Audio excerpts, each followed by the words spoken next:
महामृत्युंजय, कालंजय, अविनाशी, सर्वेश्वर, महाकाल कहे जाने वाले शिव जी की आज हिंदू समाज में बहुत ही श्रद्धा से पूजा अर्चना की जाती है।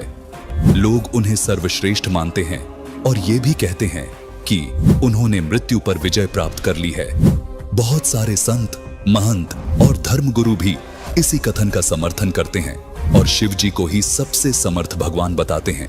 परंतु संत रामपाल जी महाराज एकमात्र ऐसे संत हैं जिन्होंने हमारे पवित्र सदग्रंथों में शिव जी की समर्थता के विषय में कई सारे चौंकाने वाले प्रमाण जनता के सामने उजागर किए हैं, जिनकी सच्चाई आज से पहले हमारे सामने नहीं आ पाई।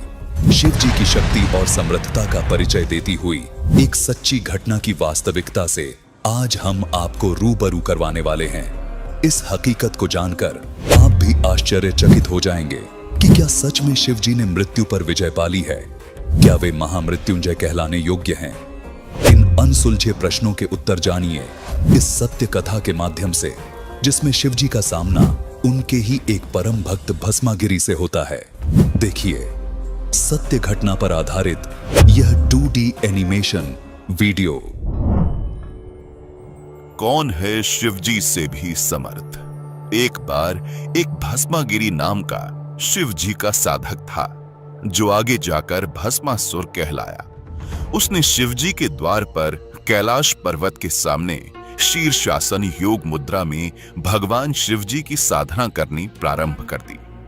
12 वर्ष की तपस्या के बाद माता पार्वती जी ने भगवान शिव जी से कहा कि हे स्वामी, आपका ये भक्त 12 वर्ष से आपकी साधना में लीन है। इसका क्या अभीष्ट है? उसे संतुष्ट कीजिए भगवान। अपनी पत्नी पार्वती जी की बात सुनकर भगवान शिव भस्मासुर के पास आए और कहा, उठो भस्मागिरी, मैं तुम्हारी तपस्या से प्रसन्न हूं। बोलो, क्या चाहिए तुम्हें? प्रभु, पहले आप वचनबद्ध होइए, तब मांगूंगा।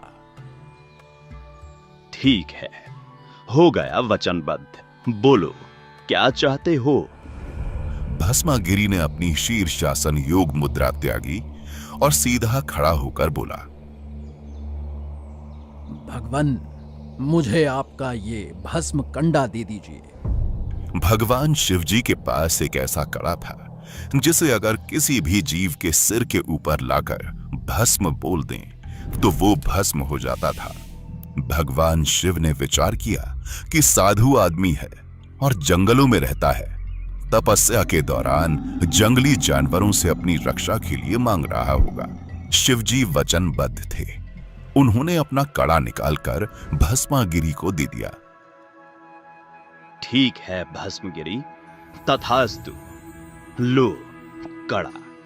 भस्मागिरी ने भस्म कंडा ले लिया। जैसे ही भस्मागिरी के हाथ में कड़ा आया, वैसे ही भस्मागिरी ने अपने हाव भाव बदल लिए। बोले शिवजी होशियार, आज मैं तुझे मारूंगा और पार्वती को अपनी पत्नी बनाऊंगा।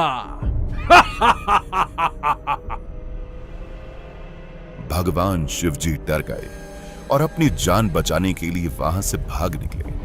भस्मागिरी भी शिवजी को मारने के लिए उनके पीछे पीछे दौड़ पड़ा। दोनों अपनी पूरी गति से भाग रहे थे। भगवान शिव ने जब देखा कि आज तो मेरी जान जाएगी, तब उन्होंने परमात्मा को याद किया।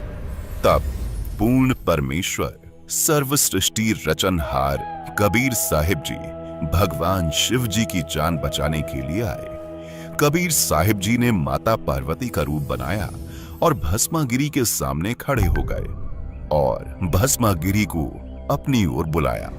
भस्मागिरी ने सोचा, चलो पहले पार्वती से मिल लेता हूं, शिव तो वैसे भी यहां नहीं आने वाला। कहां भागे जा रहे हो ऋषि जी? रुक जाओ, दो बात कर लो। मेरे लिए तो आपने इतनी तपस्या की है, आप मुझे कुछ नृत्य करके दिखाओ ताकि मैं आपसे प्रसन्न हो जाऊं। नृत्य? अरे, मैं तो तपस्वी आदमी हूं, मुझे नृत्य नहीं आता। मैंने कभी भी नृत्य नहीं किया। कोई बात नहीं ऋषि जी, मैं आपको सिखाती हूँ नृत्य कैसे किया जाता है। पार्वती रूप में परमात्मा कबीर साहिब नृत्य सिखाने का नाटक करने लगे। नृत्य सिखाने के दौरान जैसे ही भस्मागिरी का भस्म कंडे वाला हाथ उसके खुद के सिर के ऊपर आया, तभी पार्वती रूप में परमेश्वर ने कहा, भस्म। इतना कहते ही भस्मागिरी वहीं भस्म हो गया और कड़ा तथा राख शेष बची। पार्वती रूप में कबीर परमात्मा ने कड़ा उठाया और विष्णु भगवान का रूप बना लिया। विष्णु भगवान रूप में कबीर परमात्मा कड़ा लेकर शिवजी के आगे कुछ दूरी पर खड़े हो गए।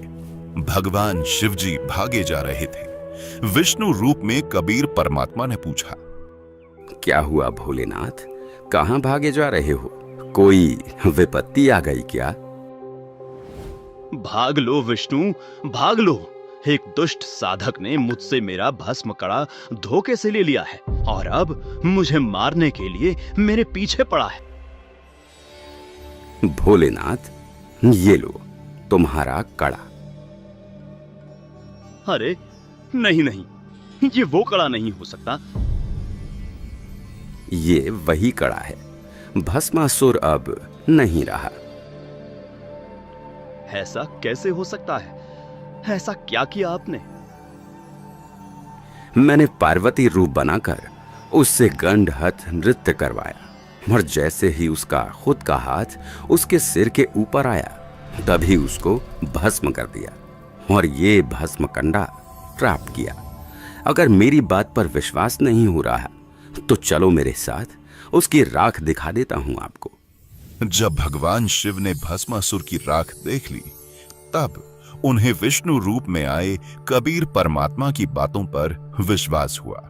राख देखने के बाद मृत्युंजय, अविनाशी, सर्वेश्वर तथा अंतर्यामी कहलाने वाले भगवान शिव की धड़कनें धीमी हुई, जिससे सिद्ध होता है कि वे अविनाशी नहीं है।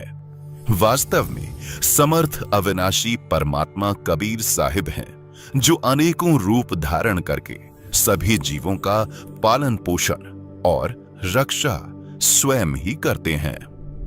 दर्शकों, इस 2D एनिमेशन को देखने के बाद अब आप शिवजी की समर्थता की हकीकत को जान पाए होंगे। वास्तव में तो समाज की दृष्टि में महामृत्युंजय, अविनाशी और अंतर्यामी कहे जाने वाले शिवजी खुद ही नहीं पहचान पाए कि उनके भक्त के मन में क्या इच्छा है। दर्शकों, सच्चाई तो ये है कि शिवजी से भी ऊपर कोई परम शक्ति है, समर्थपूर्ण परमात्मा है, जिसने उनकी जीवन रक्षा की।